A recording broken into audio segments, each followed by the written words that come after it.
Salut fidèles abonnés, merci de recevoir salutations agro-éco-responsable.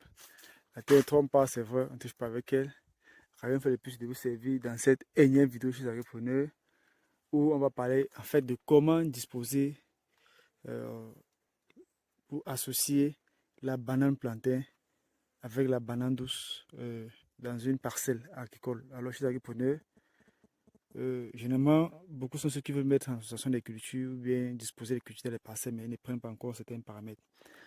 Il est important de pouvoir vous expliquer ici comment est-ce que vous pouvez efficacement disposer ou associer la banane douce et la banane euh, plantain dans une parcelle agricole pour un résultat optimum des différentes spéculations.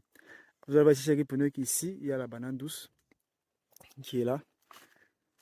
Plus haut aussi, il y a la banane douce. Mais au milieu ici, vous allez voir la banane plantain qui est là.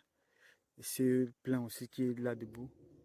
Mais ce qu'il faut considérer, c'est qu'on a un très bon développement de la banane douce. Il faut dire que cette variété surtout, c'est une variété qui est vraiment euh, très haute, qui va très... Voilà, regardez là où le régime se trouve. Vous voyez. Et au milieu, on est venu mettre la banane plantain. Vous voyez que cette banane plantain qui est sur le milieu ne s'exprime pas. Pourquoi? Parce que de différents côtés chez les agripreneurs, la banane douce qui va très haut bloque le soleil qui arrive sur ce plan de bananier plantain.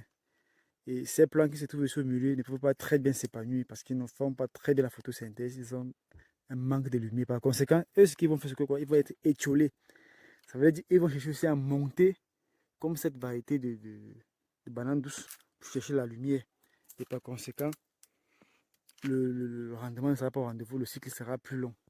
Mais par contre, s'il était dans sa parcelle ou dans sa zone avec les bananes plantées, il devait très bien se développer et atteindre le maximum de taille pour pouvoir capter la lumière.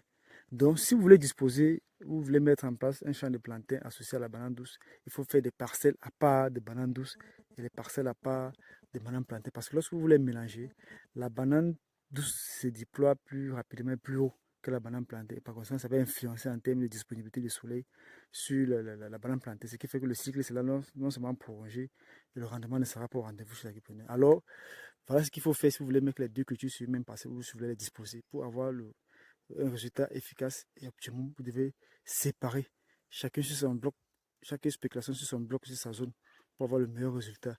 Vous-même, vous pouvez voir le résultat en image. Ça n'est pas quelque chose qu'on explique dans les bureaux. Vous-même, vous voyez sur le terrain comment ça se passe. Voilà le résultat chez l'agriculteur. Ce plan est fermé, manque de lumière pour pouvoir vraiment mieux s'exprimer. Donc, espérons que vous saurez mettre en pratique le conseil donné pour parvenir à une agriculture qui se va être rentable, stable et durable. Disons à très bientôt pour un sujet encore plus intéressant et encore plus alléchant. Vive l'agriculture africaine, vive l'agroafricanisme. C'était comme ça pour vous le chantier agro-africain. Comme toujours, pour vous servir avec beaucoup de plaisir et beaucoup de bonheur. À très bientôt. Bye bye.